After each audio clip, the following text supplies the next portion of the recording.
In the depths of a village called Akulu, where the sun blazed relentlessly upon humble huts, resided an orphan boy named Nkosi.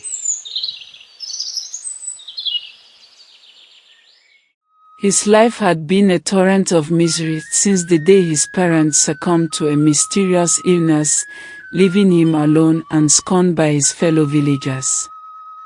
The villagers, consumed by superstition, believed Nkosi to be tainted by the same deadly affliction that claimed his parents. Their fear manifested in cruel treatment, shunning him and relegating him to the outskirts of their community. Orphaned and outcast, Nkosi's existence was defined by hardship and rejection. He was forced to dwell in a dilapidated hut, subsisting on meager rations. Each day, he was dispatched into the treacherous forest by his uncle's wife to gather firewood, a task that filled him with dread. It was on one such harrowing journey that Nkosi's fate took an unexpected turn. As he ventured deeper into the forest, the dense undergrowth concealed a hut. Curiosity overcame his fear, and he cautiously approached. To his astonishment, an elderly woman emerged from the shadows, her eyes twinkling with ancient wisdom. Nkosi had stumbled upon the abode of Aya, a hermit witch who had been banished from the village years ago. Nkosi had heard tales about the old witch, so upon setting his eyes on her, he was filled with fear. As Nkosi stepped into Aya's humble abode, uncertainty gnawed at his heart. However, Aya's haggard appearance marks a gentle spirit.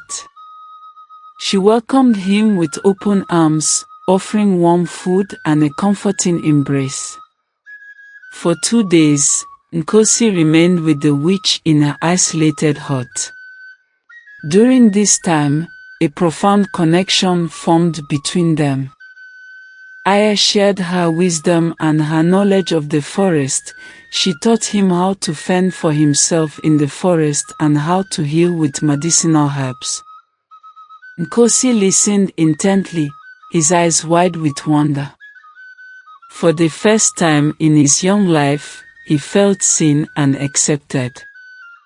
Aya saw not the tainted orphan, but a brave and resilient boy who had endured unimaginable hardship. Nkosi expressed his pain and loneliness, while offered support and pity. One evening, as they sat around a crackling fire, Aya revealed a deep secret.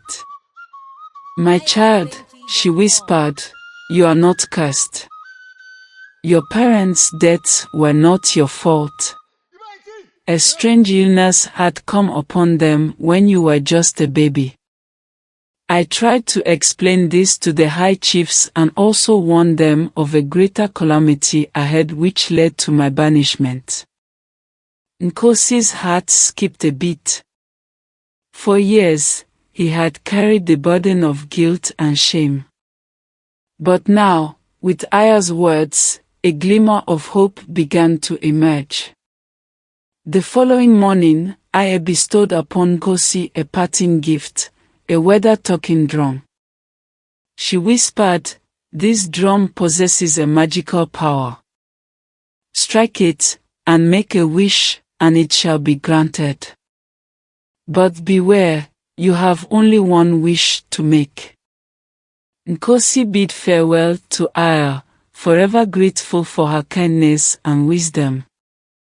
As he ventured back into the forest, he felt a renewed sense of purpose and determination. Unknown to Nkosi, what seemed to be like days inside the forest had actually been years, meaning that he had been gone for 2 years. As Nkosi emerged from the depths of the forest and approached his village, a disheartening sight met his eyes.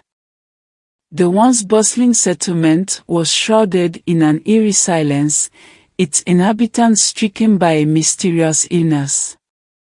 His heart heavy, Nkosi made his way through the deserted streets. Homes stood empty, their doors left ajar, revealing scenes of abandoned lives. A sickly stench hung in the air, a melancholic reminder of the suffering that had befallen his people. Amidst the despair, Nkosi detected a faint flicker of movement. A small group of villagers had gathered in the village square, their faces etched with anguish and desperation. He raced towards them. "What has happened?" Nkosi exclaimed, his voice trembling.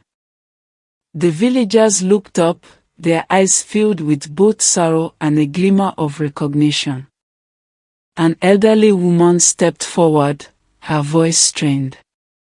"A strange ailment has befallen us, Nkosi," she said. "Our bodies weaken, our minds clouded. Many have perished, and there is no end in sight." A collective gasp escaped Nkosi's lips. The words of the witch Aya echoed in his mind, her prophecy now a cruel reality. "I cannot let this illness consume my people," Nkosi said in his heart. Nkosi continued his journey, his eyes scanning the familiar faces that had once shown him nothing but contempt. Approaching the hut where his family once resided, Nkosi paused. A wave of nostalgia washed over him as he gazed upon the crumbling walls and overgrown vegetation. Nkosi's gaze fell upon a lonely figure standing at the entrance to their old compound, his aunt, her face etched with sorrow and fear. The frail and sickly woman barely recognized him after 2 years of separation. Her eyes widened in astonishment, and a mix of regret and anguish washed over her. "You've returned," she whispered, her voice trembling. "But why now? The village is lost." Nkosi's heart sank as she unburdened her tale. A mysterious illness had gripped the village, claiming countless lives, she said. "The chief had been powerless to stop it, and now your own uncle is among the victims." Nkosi's eyes fell upon the grave in the corner and grief welled up within him. Days became weeks, and the whispers of his return spread like wildfire, reaching the ears of the king in his majestic palace. Curiosity stirred within the king's heart as he summoned Nkosi to his presence. In the grand audience hall, Nkosi stood before the king and the village's esteemed chiefs. With a voice that had matured during his solitude, he recounted his harrowing encounter with the banished witch, Aya. They all looked at themselves in astonishment when he mentioned the name Aya. Contrary to their belief, he spoke of her gentle touch, her profound wisdom, and the cruel treatment he had endured from the villagers. A wave of remorse and sorrow washed over the king and the chiefs. They realized the gravity of their actions and apologized profusely for their past carelessness. Nkosi's heart stirred with a mix of empathy and bitterness, yet he chose to forgive, knowing that grudges would only poison his soul. As the king listened intently, Nkosi revealed Aya's shattering secret. Nkosi was not cursed, and his parents' deaths were not his fault. A collective gasp rippled through the hall as the villagers realized the truth that had been hidden from them for so long. "But there is more," Nkosi continued. "Aya bestowed upon me a gift, a talking drum with magical powers. It can grant one wish, but only one." A harsh silence fell over the assembly as the implications of Nkosi's revelation sank in. The king hesitated for a moment before declaring, "Nkosi, we implore you to use this gift to save our village. We have been besieged by a terrible plague that has claimed many lives. We are desperate for your help. Standing at the crossroads of destiny, Nkosi held the weather-talking drum in his trembling hands. The weight of his choice threatened to crush him. Should he use his one and only wish to save his village from the looming threat or succumb to the allure of wealth and personal gain? The village of Akulu had suffered greatly under the grip of poverty and sickness. Disease ravaged the inhabitants, and the soil yielded meager harvest. Nkosi witnessed firsthand the suffering of his people. Their frail bodies ached with hunger and their spirits broken by despair. On the other hand, the lure of wealth whispered seductive promises. With riches, he could escape the horrors of his past, live a life of comfort, and secure a future free from want. Yet, a nagging voice within him reminded him of the greater good. As Nkosi pondered his options, the drum grew heavy in his grip. He knew that his decision would shape the fate of both himself and his community. With a heavy heart, he raised the drum to his lips and softly struck it. I wish for the health and prosperity of my village, Akulu, Nkosi whispered into the drum.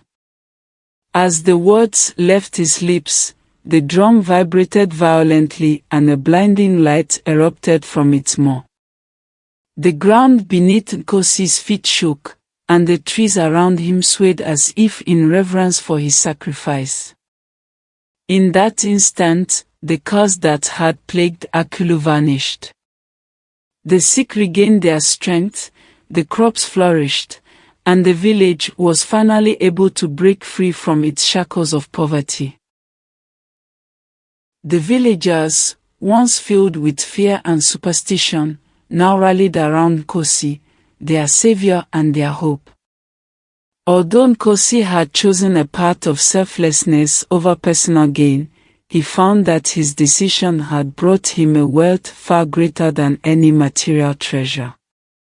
The love and gratitude of his people, the joy of seeing his village thrive, and the knowledge that he had made a difference filled his heart with a profound sense of purpose and contentment.